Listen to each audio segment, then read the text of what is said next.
dia! Uau! Nossa, isso aqui tá forte. Na preparação para essa aula, Deus falou muito ao meu coração. E é isso que eu queria compartilhar com vocês. Aquilo que Deus falou comigo. Tá?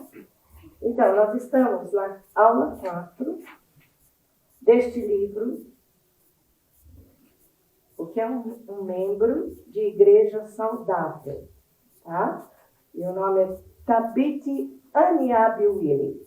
Então, nós estamos nessa 4ª aula, que o tema é: o membro de igreja saudável é genuinamente convertido. E aqui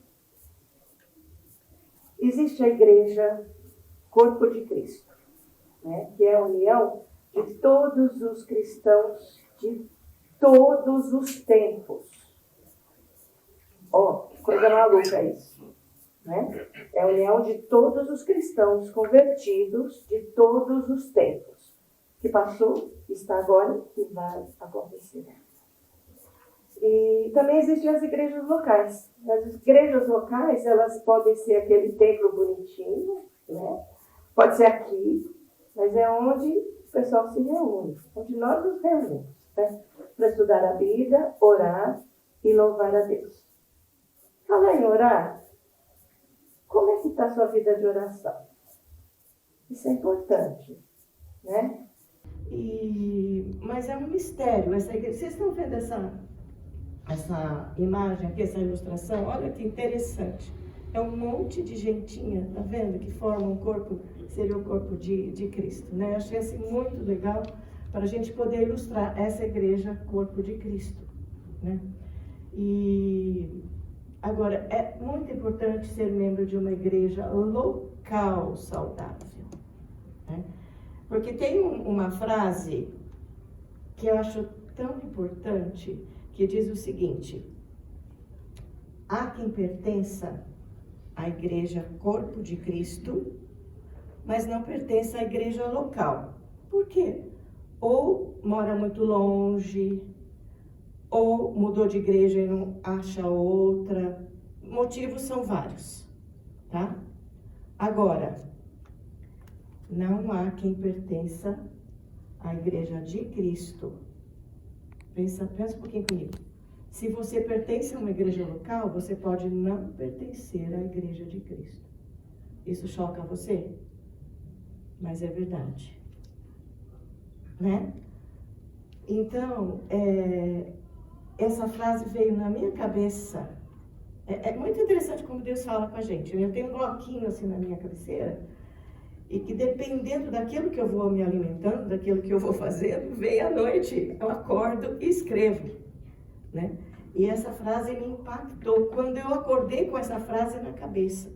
Então, há membros da igreja local que não fazem parte da igreja de Cristo.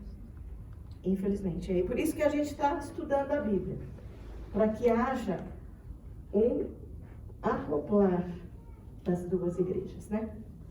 Então, as igrejas locais, elas são saudáveis e crescem em vitalidade à medida que elas se organizam em torno da palavra de Deus. Antigamente eu pegava aqui a minha Bíblia e levantava quando eu falava assim da palavra de Deus. Agora eu só uso o digital. Então, mas é a palavra de Deus que tem que ser o nosso norte, que tem que ser o nosso guia, né? E a igreja se parece com quem ela segue. Se ela segue a Cristo, ela vai se parecer com Ele. É muito interessante isso. E há 10 práticas que têm sido negligenciadas, mas que precisam ser resgatadas, segundo este livro. Acho que há muitas mais, mas a gente está limitado a isso aqui. E elas precisam ser resgatadas, por isso a gente está estudando. Quais são elas? Nós já tivemos as 2 primeiras aulas com o Gava. Um membro de igreja saudável é um ouvinte de mensagens expositivas, ou seja, mensagens de livros da Bíblia, versículo por versículo, tá? Há pastores que pregam de outra forma, tudo bem, mas graças a Deus a nossa igreja é de pregação expositiva. É um teólogo bíblico. O que é teólogo? Teólogo que estuda teologia, teo e logos, estudo de Deus, bíblico, indo na fonte bíblica. tá? A gente não vai em outras fontes, a gente vai para a Bíblia. E o 3 é premiado com o Evangelho, que a gente descobriu que o Leandro, ele é bom não só atrás das câmeras, mas também na frente das câmeras, né, gente? Foi muito interessante isso. E hoje a gente vai ver um membro de igreja saudável genuinamente convertido. E aí só um spoilerzinho. Então, o membro de igreja saudável é um evangelista bíblico, é um membro compromissado, ele busca a disciplina, ele é um discípulo que cresce, ele é um seguidor humilde e ele guerreia em oração. Isso aqui é o que a gente vai estar vendo. São temas preciosos, né, que tem realmente edificado a cada um de nós. Agora, como saber se uma pessoa realmente nasceu de novo? Eu não sei vocês, mas eu já tive amigos que se aproximaram da igreja e que ouviam as mensagens, cantavam no louvor, eram pessoas assim, bem envolvidas, só que aos poucos eles foram desanimando e chegando até a duvidar da existência de Deus. Eu não sei vocês, eu acho que se eu perguntar, alguém vai ter alguma coisa para contar sobre isso. Se eu não for perguntar porque o tempo é escasso, gente, não dá. Mas é uma situação que eu acho que é conhecida, né? E a pergunta é essa: será que esses amigos se converteram genuinamente? Né? Pera um pouquinho só. Não vamos confundir com fases de dúvidas das nossas vidas, porque isso todo mundo passa.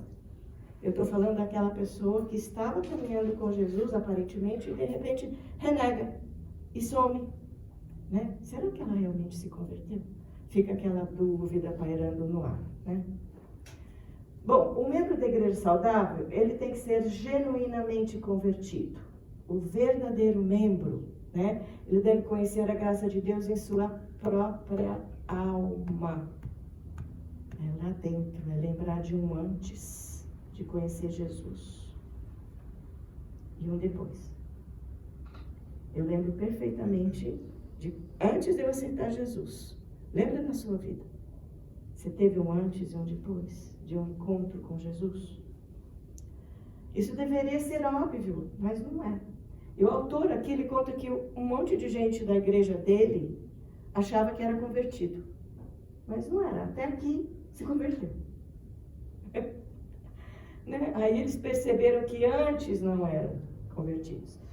Aí o autor conta tudo isso aqui que a gente está falando, e aí a gente tem que estar consciente dessa situação. E no meu caso, então, como eu era neta de pastor, eu achava que por isso eu era salva. Então eu fazia uma ligação: eu sou neta de pastor, um super pastor, então eu sou salva.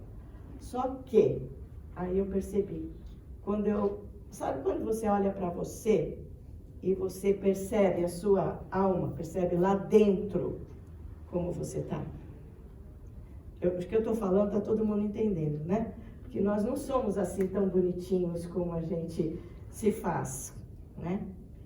E há muitos cristãos nominais. Eu tenho amigas de ginástica, tem um grupo maravilhoso, mas elas não foram salvas por Jesus. E dá uma pena, eu já falei de Jesus para elas, Efésios 2, 8 e 9, porque pela graça sois salvos mediante a fé. Isso não vem de vós, é dom de Deus. Sabe quando você... Mas não parece que não entra, né? Já aconteceu isso também com vocês, eu sei. Mas tudo, gente, começa com a percepção de que somos pecadores. Tudo. Vamos sistematizar, procurar sistematizar. Eu acredito que a maioria das pessoas que está aqui seja salva, né? Eu acredito isso. Mas eu não sei, eu posso estar, como eu me confundia achando que era, pode ser que tenha alguém aqui achando que é e não é. Não é verdade? Então vamos sistematizar isso aqui. Mas a primeira coisa que a gente precisa saber, precisa se conscientizar, é que nós, seres humanos, somos pecadores por natureza. Lá no âmago, na essência, no coração, o homem alienado de Deus, ele não quer saber de Deus, ele é hostil para com Deus. Nossa, que coisa feia. É feio mesmo, né? E o ser humano, ele é escravo. Até botei uma foto ali para realmente mostrar que é isso. E a gente prefere satisfazer os nossos desejos do que o desejo de Deus. Eu estou parando um pouquinho porque eu queria que cada fala entrasse lá, né? Para mim também. Então, quem se acha bonzinho não está coerente com aquilo que a Bíblia diz que nós somos. Tá? É aqui, Jeremias 17:9. Eu gosto demais desse versículo, ele é um espelho para nós. O que a Bíblia fala em Jeremias 17:9? Enganoso é o coração e, olha a palavra, desesperadamente corrupto. Quem o conhecerá? E aí, Deus entra. Eu, o Senhor, examino o coração e provo os pensamentos. Deus conhece o nosso coração e Ele mostra como é o nosso coração. Ele mostra para nós, né? Então, enquanto a gente tem uma ilusão a respeito de nós mesmos, nos achando muito bonzinhos, a gente está em contradição com o que a Bíblia diz sobre nós. A gente precisa perceber isso. Agora, aqui, quem daqui tem filhos? Deixa eu ver. Tá. Vocês lembram uma situação em que os filhos de vocês estavam doentes? Lembram, né? Pois é. Vocês deixaram de amar os seus filhos por causa da doença? Não. Às vezes até ama mais, né? É muito interessante isso, porque os pais amam a criança, amam o filho, mas não a doença que está no filho. Então é isso que a gente está vendo junto. Você fala, nossa, que coisa mais elementar. Não é tão elementar assim, a gente precisa... Lembra que eu falei de sistematizar? É isso, nós estamos sistematizando a salvação. Como foi que ela ocorreu? Por quê? Para quem? Né? Então, nós somos como pessoas que estão doentes. Deus olha para nós, Ele nos ama, Ele continua a nos amar, mas não o pecado que está em nós. E o que você faz quando seu filho está doente? Você leva para médico, você dá remédio. Eu estou hoje assim muito interessante, que vocês estão vendo que o João Marcos não veio, né? Porque ele está com uma gripe, gente, ele está tossindo, ele está mal. E eu comecei a ficar com a garganta meio pegando agora também. Mas o que a gente faz quando está doente? A gente busca um remédio, a gente busca um médico, algo que nos cure, não é? Então, o pecado é a doença que está no ser humano. O pecado é isso. O ser humano, por ser pecador, ele merece a punição que a Bíblia diz. Quem não tem Jesus recebe, né? Qual é essa punição para quem é pecador? Morte eterna, separação de Deus. Pecou, está eliminado, né? Então não é aquela história. Nós temos muito mais tendência a seguir aquilo que a carne pede para nós. Se a gente parar e analisar. Mas um Deus santo, ele não pode conviver com um homem que é pecador. Uma mudança, gente, é desesperadamente necessária. Olha essa ilustração aqui, eu achei bárbara. É isso, você está indo para um lado e de repente conversão. Quem dirige aqui sabe o que é isso. Aí você vai para o outro. Isso, né? E é uma mudança radical, que aí a gente chama de conversão. Aí você está indo para cá e você para, não é isso aí, você vem para cá, né? E o membro de igreja saudável, ele procura esse remédio, né, que a gente estava falando. E esse remédio é Jesus Cristo. O remédio para o pecado é Jesus Cristo. Não é filosofia, não é religião, não é boas obras e sei lá o que mais que as pessoas dizem, né, que é. Agora, lembra então, você vai buscar o remédio para o seu filho. Você vai buscar o remédio para você quando você está doente. Eu vou pegar uma pastilha já. E Deus nos ama, mas não esse pecado que está na gente. Então, conversão implica mudança de vida. O que é conversão? Sistematizando, gente, vamos enxergar a coisa. A conversão implica mudança de vida e não somente uma decisão como tomar o remédio. tá? Não é a decisão em si. Tá? E ela não ocorre por levantar a mão no apelo. Eu sou de uma época que na igreja que eu frequentava, em criança, ninguém fazia apelo, só se estudava a Bíblia, mas não havia oportunidade de você aceitar Jesus como Salvador. Não sei se tem alguém mais aqui que isso está lembrando, né? Aí eu fui para uma outra igreja, quando eu comecei a namorar o João Marcos. Que quando eu vi o pastor falava de Jesus, e ele oferecia salvação. Nossa, que coisa maravilhosa, né? E aí, que esse levantar a mão num apelo, não é isso aqui, ó, gente. Não é o levantar a mão, né, que vai fazer com que você se salve. Isso aqui está sendo uma demonstração que você está percebendo que alguma coisa precisa acontecer lá dentro, tá? Mas não é esse ato, o ato em si de levantar a mão. Porque o que é que faz com que haja uma conversão de verdade? Arrependimento e fé. E elas não são fabricadas por nós.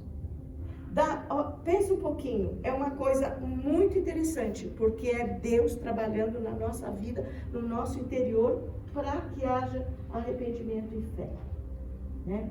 E os pecadores, nós nos voltamos do pecado para Deus pela fé em Jesus. Arrependimento pelo pecado e fé em Jesus. Agora, essa mudança de vida, ela é interna. Eu lembro quando eu aceitei Jesus como Salvador, foi no acampamento Palavra da Vida.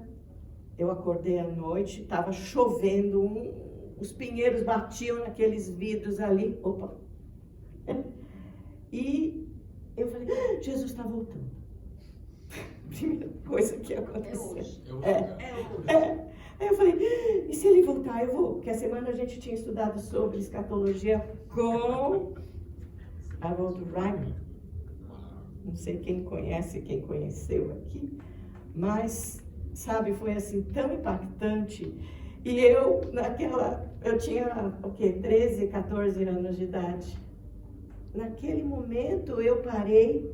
Eu falei, Senhor, o que ele falou mesmo que a gente precisa fazer? É reconhecer que é pecador? Eu não preciso nem muita coisa, eu sei que eu sou. E aí, o que mais que ele falou? Que precisa entender que Jesus veio para me salvar, que eu preciso tomar uma decisão por ele, né? Só que sou eu que faço isso. Tudo que estava acontecendo lá dentro de mim, era o próprio Espírito Santo quem estava fazendo. Olha lá.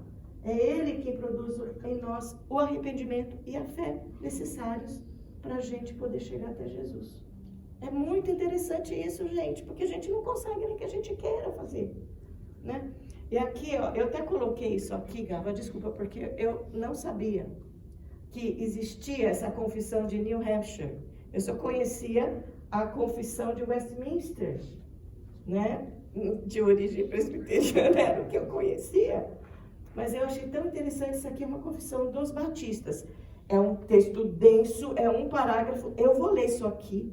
Presta atenção nas palavras, tá? Cremos que o arrependimento e a fé são deveres sagrados e graças inseparáveis, operadas em nossa alma pelo Espírito regenerador de Deus, por meio das quais, sendo profundamente convencidos de nossa culpa, perigo e incapacidade e do caminho da salvação por Cristo, retornamos a Deus sem fingimento e sinceramente, com contrição, confissão e súplica por misericórdia. Cai a ficha. Ao mesmo tempo, recebemos genuinamente o Senhor Jesus Cristo como nosso profeta, sacerdote e rei, confiando somente nele como único e todo suficiente Salvador. Isso é a conversão, é o quadro da conversão. Isso aqui, sistematicamente falando, é o que acontece quando a gente aceita Jesus como Salvador. Agora,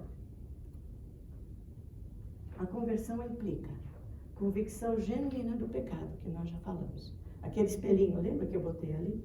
Da gente se perceber pecador. E que não consegue, por quê? Porque um Deus Santo não pode conviver com um homem que é pecador, né? Então, essa convicção genuína do pecado, ela conduz ao arrependimento, que nos leva a confiar somente no Senhor Jesus Cristo para a salvação. É só Jesus, gente. Não adianta a gente querer falar, não, porque tem que ser bonzinho, tá? Tem que ser depois de ter Jesus. É Jesus, é a pessoa de Jesus. Foi o que ele fez na cruz por nós. Ele realmente, o que ele fez ali na cruz? Ele nos substituiu. Deus, quando olha para nós, vem cá, faz favor. Ele é como se fosse Jesus Cristo, tá? Sou eu, miserável pecadora. Quem vocês estão vendo?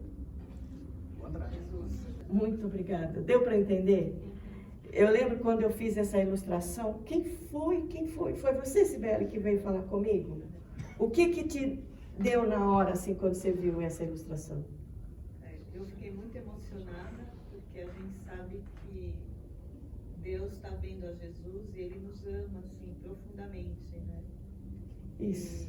E, mesmo sendo pecadora e tudo mais, Ele mantém ali os olhos em nós, cuidando da gente. Isso, através de Jesus, né? Isso para mim, eu fico sempre muito emocionada, porque a gente começa a entender essas considerações interiores, é conhecer a nossa própria alma. A graça de Deus já operou em seu interior.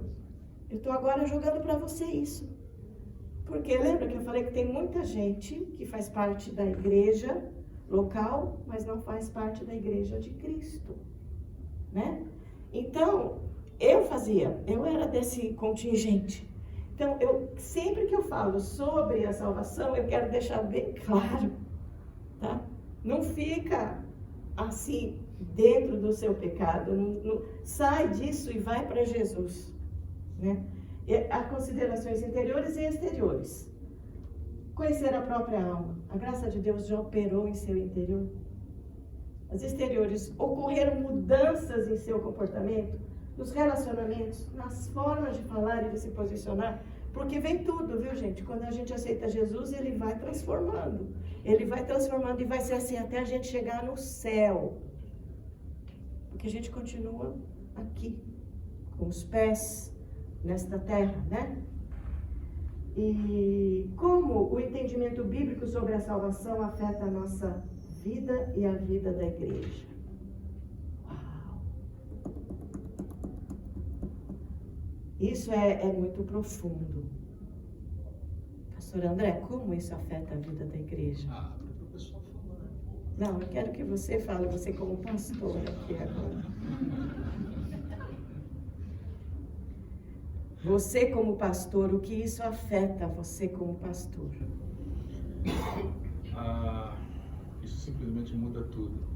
A Bíblia explica a realidade. Quando ela explica a realidade, ela fala para mim. Ela explica a realidade. Quando ela explica a realidade sobre mim, sobre Deus, sobre mim, sobre o próximo, sobre o ambiente em que eu vivo, a minha perspectiva sobre tudo muda. E se a minha perspectiva sobre tudo muda, a minha conduta sobre tudo deve mudar. E a conduta pastoral? A conduta pastoral sobre tudo deve ser absolutamente cuidadosa. O pastor existe para proteger o rebanho, para servir o rebanho, para gastar e se deixar gastar pelo rebanho, por amor ao Senhor do rebanho. O pastor não é o Senhor do rebanho, ele é apenas um servo. Amém. Amém, era isso que eu queria ouvir. Gente, agora cada um, como é que a salvação afeta a nossa vida, a vida de cada um de vocês? Existe um comercial do Itaú que vende um seguro e aparecia um anjo todo depenado porque o segurado era uma pessoa louca que fazia pulava para cá, pulava para lá. Então eu imagino que a vida de uma pessoa que está na igreja, mas não é do corpo, deixa depenado o coitado dos pastores e dos líderes. Então a igreja tem muito movimento. Vou tomar um café. Isso é homenagem por essa fala. Mas é homenagem. A igreja fica Depenado não, mas avaliado. Avaliado, né? Mas acontece que é uma igreja cheia de situações, cheia de conflitos, cheia de problemas. E é como quem fez estudou não uma tabela de física, é um ponto com um monte de setinhas puxando, então os momentos daquele ponto não saem do lugar, ou fica só rodando ali em volta. Quando toda a igreja está realmente mais focada na missão, é mais fácil do pastor conduzir o momento daquele ponto para um caminho mais adequado. Isso. Gente, vamos facilitar a vida do nosso pastor também? Então, cada um olhando para si. Será que você já teve um encontro com Jesus? Né? Nós andamos na luz ou nas trevas? Ou nas trevas ou na luz? Aqui, 1 João 1, 6 e 7. Se dissermos que mantemos comunhão com Ele e andarmos nas trevas, mentimos e não praticamos a verdade. Se, porém, andarmos na luz, como Ele está na luz, mantemos comunhão uns com os outros, e o sangue de Jesus, seu Filho, nos purifica de todo pecado. Nos purifica de todo pecado, não é de alguns, tá? É Jesus na frente, quando a gente recebe a Ele como Salvador. Deus vai olhar para nós e não vai ver a nós pecadores, Ele vai ver a Jesus. E isso aqui, aqueles que são genuinamente convertidos a Cristo, se entristecem por causa do pecado. Repara na sua vida, você está se entristecendo por isso? Odeiam o pecado que cometem e desejam andar na luz da vida de Cristo. Isso implica que desejam e trabalham para andar em integridade, retidão e amar os irmãos. Há mudanças. Se não há nenhuma mudança, você realmente já recebeu Jesus como seu Salvador?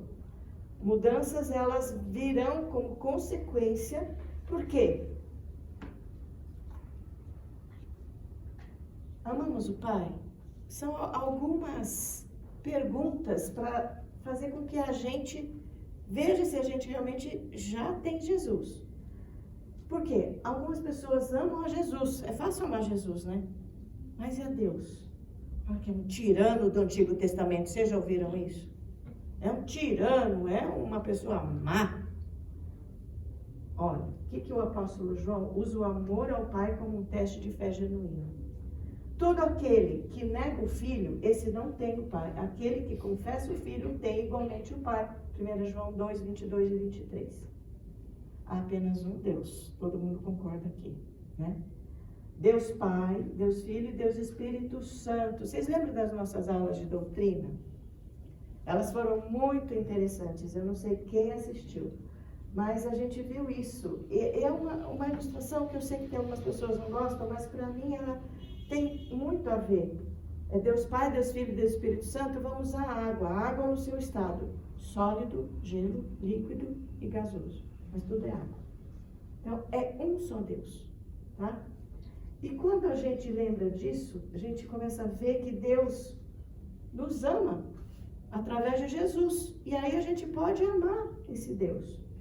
E não se pode aceitar Cristo sem aceitar o Pai, ou ir ao Pai sem crer em Cristo. É um só, gente. Tá? Não dá para separar. Eu gosto de Jesus, mas eu não gosto de Deus. Não dá para a gente fazer isso. Porque tem algumas pessoas que falam que Deus é ultrapassado, é retrógrado, né? Mas não é, Ele não é. E nós estamos perseverando na fé? Quem pode ler esse versículo aqui? 1 João, pode ser? 1 João 5, 4, 5. Porque todo que é nascido de Deus vence o mundo. E esta é a vitória que vence o mundo, a nossa fé. Quem é o que vence o mundo, senão aquele que crê ser Jesus, o Filho de Deus? Não é fé na fé. É fé em Jesus. Isso aqui foi um comentário meu, né? Sim. Não é fé na fé. Porque vocês já viram? Tem músicas que falam de fé. Você não pode ter fé na fé. Se a sua fé tem que estar colocada em alguém. E se a sua fé está colocada em Jesus, nós temos não somente a salvação, mas vem tantas bênçãos juntas, né? E a fé genuína, ela persevera. Isso não elimina as situações difíceis, nem as dúvidas e inquietações que nós passamos, porque afinal de contas nós continuamos vivendo neste mundo, né? Mas nós temos assegurado que não estamos sozinhos em meio às nossas perplexidades. Aqui tem um dos versículos que eu mais gosto. Deus nos diz em Hebreus 13, 5b: não o deixarei, jamais o abandonarei. Deus mente? Deus mente? Não. Então Ele nunca vai nos deixar. Nunca vai nos abandonar. A gente faz assim, outro truque pedagógico para cortar. Então, nós temos o testemunho do Espírito Santo assegurando-nos que somos filhos de Deus. Isso aqui é muito interessante. Não sou eu que fico falando para mim, você é salva, pode ficar certa que você é salva. Não, é o Espírito Santo quem faz esse papel, gente. 1 João 3,24b.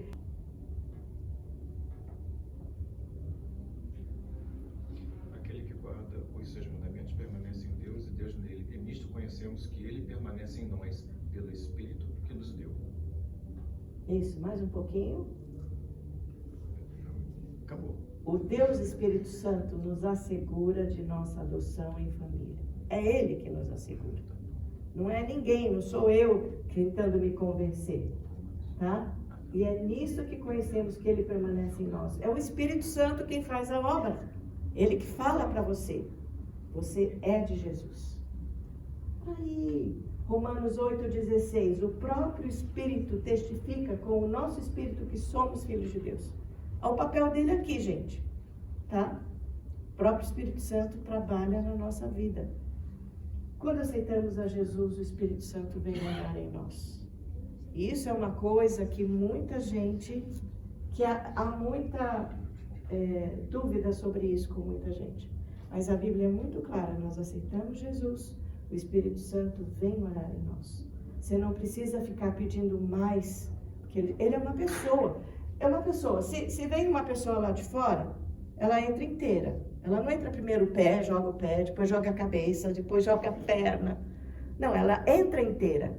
O Espírito Santo, quando vem habitar em nós, ele vem também inteiro. E aqui a gente já está chegando na conclusão. Também tem as considerações exteriores. É a compreensão de que quem converte o pecador é Deus. É o Espírito Santo.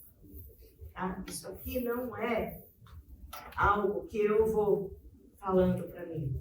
Não é uma mera questão de técnica bem elaborada na evangelização, né? Claro que as técnicas de evangelização, se você está indo falar de Jesus para um povo onde chove 5 dias de 7 da semana, você pode fazer uma ilustração, que você pegar um guarda-chuva, a importância do guarda-chuva naquele lugar. Então, é muito interessante que você precisa realmente utilizar, mas não é isso que vai fazer com que a evangelização seja bem recebida, que toque nos corações, porque é o Espírito Santo que faz. Então, é depender do Espírito Santo de Deus para abençoar a palavra apresentada, para que esta realize a regeneração espiritual e a mudança radical da conversão. Quem faz é Deus. A gente precisa chegar para Ele. E como essa percepção afeta a forma como a igreja lida com a evangelização? A gente já falou algumas coisas sobre como a igreja muda, mas com a evangelização. Vai saber que não é ela, não é a igreja, não são as técnicas, mas é o Espírito de Deus. Você não vai deixar de utilizar a cabeça, né? O senso crítico para apresentar a salvação de uma forma atraente. Não. A gente precisa fazer com que a pessoa se interesse. Então, a gente tem que olhar e ver como a gente está lidando com isso. Acho que todas as igrejas, né? A igreja corpo de Cristo. Agora, quase fechando, como saber se realmente ocorreu uma conversão? As provas nós já vimos. Andamos na luz? Amamos a Deus ou o mundo? Amamos os outros cristãos? Temos o Espírito Santo, testemunho de que somos filhos de Deus? Estamos perseverando na fé? Agora, a salvação nos é oferecida, certo? Se eu chego para a Cibele e eu falo assim, Cibele, essa revista é para você. O que ela pode falar? Sim ou não? Sim ou não? Cibele? Não, obrigada. Como é que é? Não, obrigada. Você tem certeza? É uma revista bem interessante. Não, obrigada. Ela falou que não quer, gente. Então, se eu oferecer para a Elaine essa revista. Eu quero. Muito bom. Gente, a salvação nos é oferecida. Cabe a gente aceitar ou não. Só uma observação, a Sibeli fez isso só para ilustração. Foi. Mas como a Sibeli e a gente mora do lado uma da outra, eu vou dar para ela depois e para a Dinísia também, tá, gente? É que eu não tinha ideia de quantas pessoas teriam aqui. Mas a gente está perseverando. A gente está perseverando. E aqui nós já estamos concluindo, gente. Quase. Olha esses 2 versículos. Esses 2 versículos são demais. São os meus 2 versículos preferidos. Por quê? Em verdade, eu vos digo que Jesus falando, quem ouve a minha palavra, ouve, e crê naquele que me enviou, em Deus, tem a vida eterna e não entra em juízo, mas passou da morte para a vida. Só que a certeza é de salvação. Você não está certo da sua salvação por algum motivo? Olha esse versículo, João 5:24 e o João 6:37. Jesus falando também, todo aquele que o Pai me dá, esse virá a mim. E o que vem a mim, eu vou lançar fora se ele me desobedecer. Qual é o final dessa frase? De modo nenhum o lançarei fora.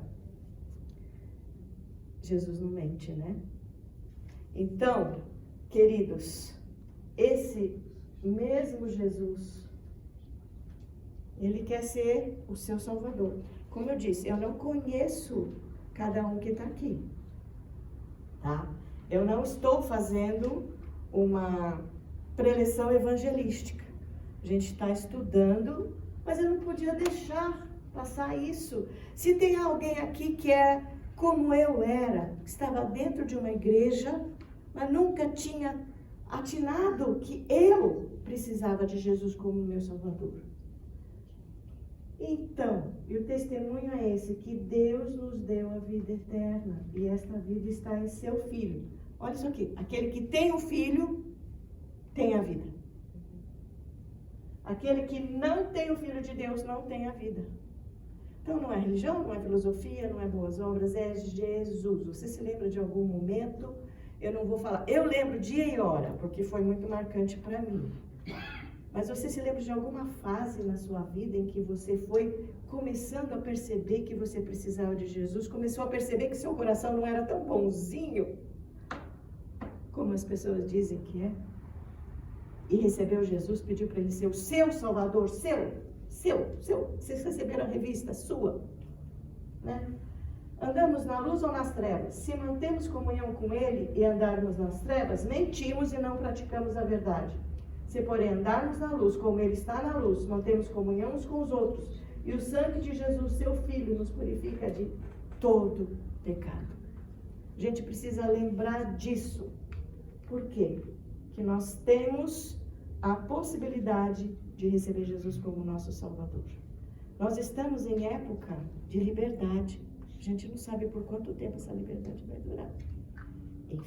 Infelizmente é isso, né? Então eu queria que você parasse agora, tá? Você já recebeu Jesus como seu Salvador? Lembra de uma época que isso aconteceu? Então vamos orar agora? Para e pensa.